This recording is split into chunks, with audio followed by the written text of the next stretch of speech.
नमस्कार। आपका अखबार के YouTube चैनल पर आपका स्वागत है। मैं हूं प्रदीप सिंह। ये जनता है, ये सब जानती है, लेकिन ये जनता है, ये पहचानती भी है।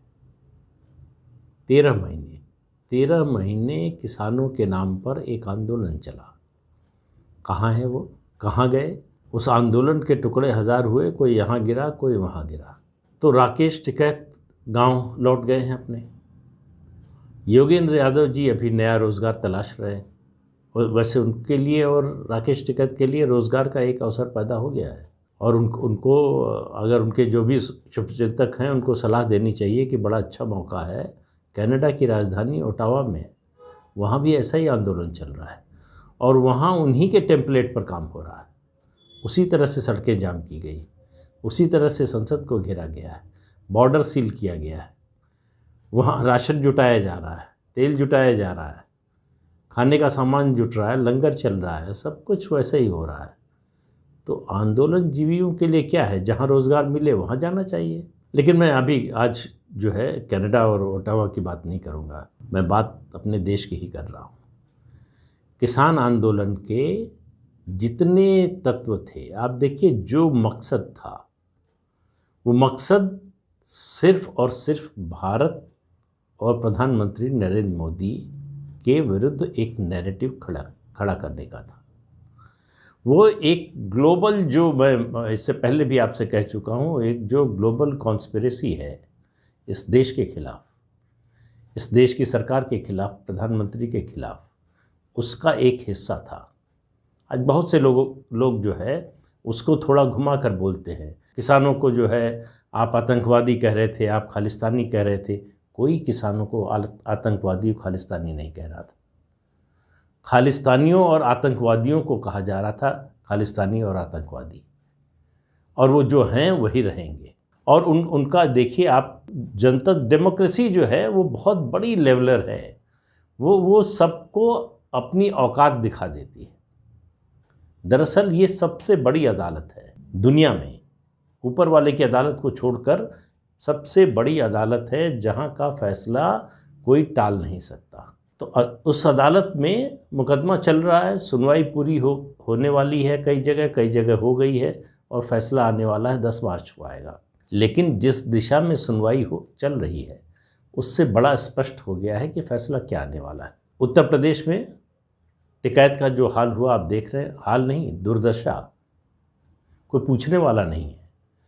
वोट देने से पहले छोड़िए, वोट देकर लौटे लोग भी राकेश टिकैत का नाम ले लीजिए और कोई उनके बारे में, उनके सिसौली में भी, मुजफ्फरनगर ज़िले में भी, पूरे पश्चिमी उत्तर प्रदेश को तो छोड़ दीजिए, अगर एक अच्छी बात बोल रहा हो, एक अच्छा शब्द बोल रहा हो, तो मेरी मुलाकात नहीं हुई है, मैंने नहीं देखा है, आपकी हुई हो तो बताइएगा। राकेश टिकैत एक तरह से तिरस्कृत, बहिष्कृत व्यक्ति हैं मुजफ्फरनगर ज़िले में, अपने गांव में और आसपास के इलाकों में। कुछ लोगों के लिए वो नायक हैं। मीडिया ने, खासतौर से टीवी चैनल्स ने जैसे उनको ऊपर चढ़ाया, उससे बहुत तेज़ी से वो नीचे गिरने वाले हैं। 10 मार्च के बाद ज़मीन के अंदर जगह मिलेगी उनको, ज़मीन के ऊपर नहीं रह पाएंगे। जिस तरह का जहर बोया उन्होंने, जिस तरह से पूरा माहौल बिगाड़ने की कोशिश की, जिस व्यक्ति को खेती किसानी के बारे में कुछ नहीं मालूम, वो पब्लिक सेक्टर अंडरटेकिंग्स का प्राइवेटाइजेशन होना चाहिए, नहीं होना चाहिए से लेके क्रिप्टो करेंसी तक पर सब पर बोल रहा था। किस लिए बोल रहा था? क्योंकि बोलने के लिए उसे खड़ा किया गया था, उसका इस्तेमाल हो रहा था और वो बड़ी खुशी खुशी इस्तेमाल होने के लिए तैयार थे। अब उनके दूसरे बड़े साथी जो हैं पंजाब में 22-23 किसान यूनियन चुनाव लड़ रही हैं। पार्टी बने हुए लगभग महीने भर होने जा रहे हैं। कहीं नाम सुना पंजाब के चुनाव में, किसी ओपिनियन पोल में, कोई बयान उनके उम्मीदवारों की सूची के बारे में, उनके चुनाव प्रचार के बारे में, उनके नेताओं के भाषण के बारे में? जो लोग बॉर्डर पर जब यही लोग बैठे थे, उनको 24 घंटे जो मीडिया दिखा रहा था, जो लोग उनकी प्रशंसा कर रहे थे, समर्थन कर रहे थे, उनसे सवाल ये है कि पंजाब में वो चुनाव लड़ रहे हैं, नई राजनीति लाना चाहते हैं। एक अरविंद केजरीवाल लाए थे, अब वो लाना चाहते हैं। तो वो नई राजनीति, नया बदलाव, नया प्रशासन, नए तरह का एक्सपेरिमेंट, सब कुछ नया होने जा रहा है।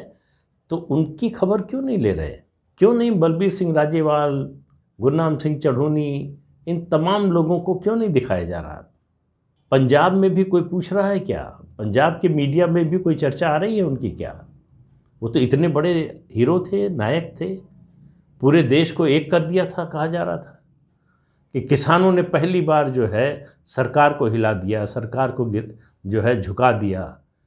तो वो सरकार को हिलाने और झुकाने वाले पंजाब में, एक छोटे से सूबे में, क्यों नहीं किसी को हिला और झुका पा रहे हैं? वो पूरा का पूरा आंदोलन भारत के विरोध में था।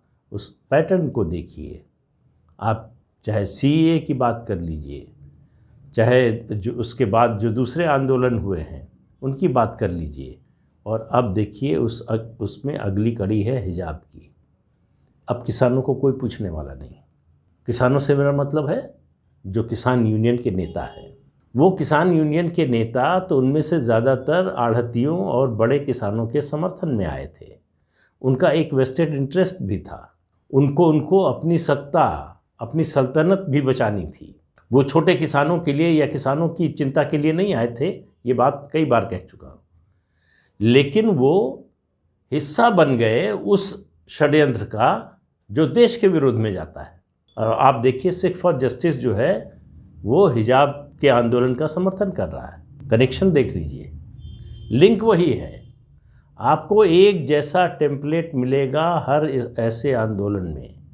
2014 के बाद जो हुआ है, ये ताकतें जो हैं वो नहीं चाहती हैं कि भारत मजबूत हो।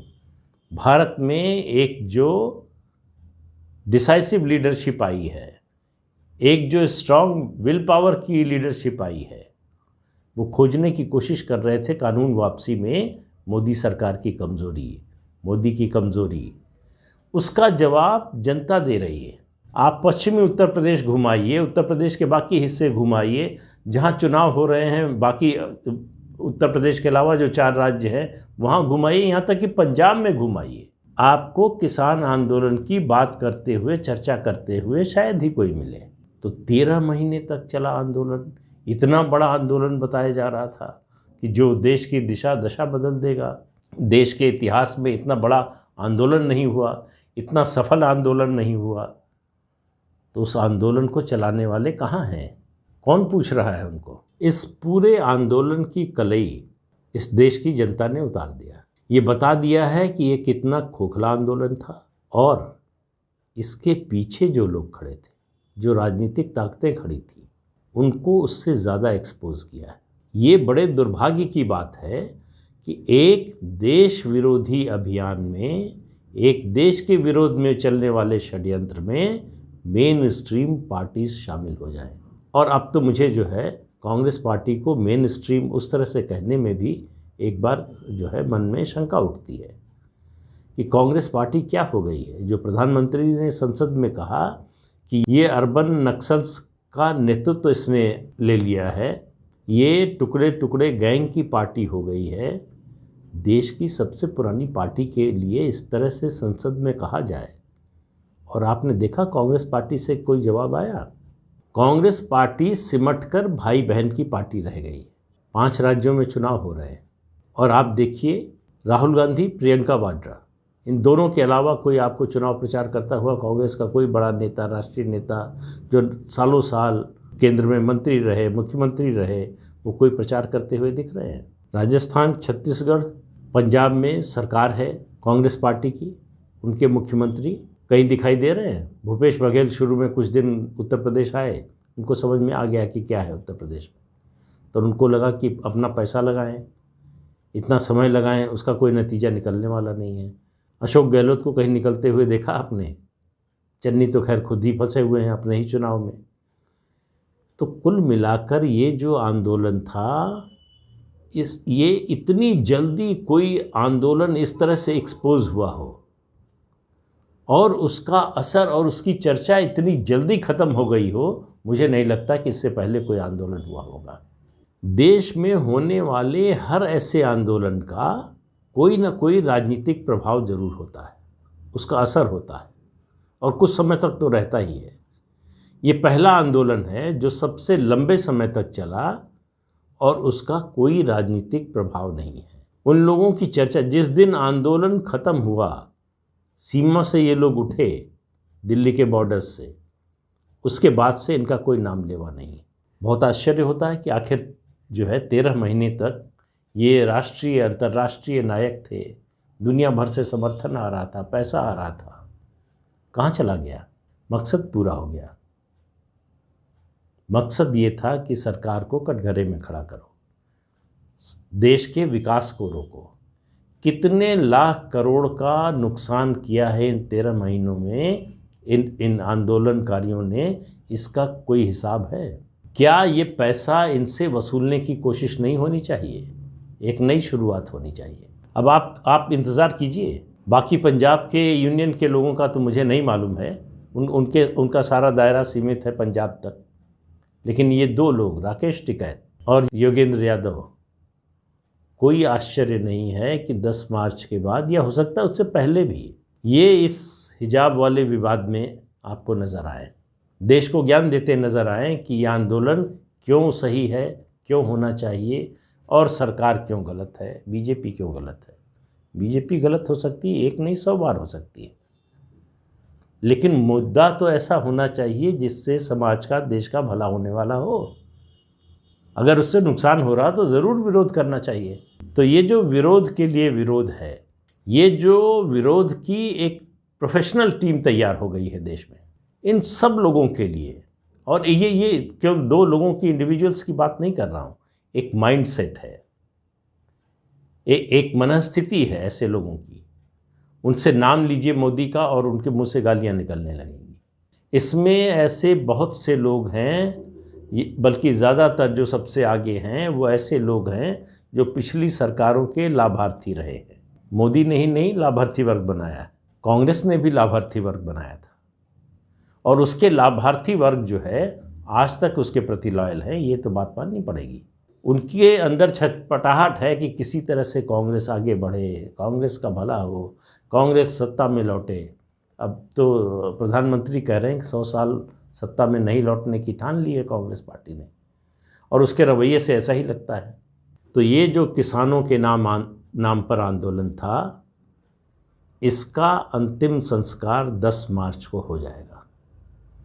उसके बाद कोई सबक सिखाने की बात नहीं करेगा, उसके बाद कोई नहीं बोलेगा कि किसानों के साथ ये अत्याचार हुआ, वो अत्याचार हुआ, क्योंकि किसान खेत में काम कर रहा था उन 13 महीनों में।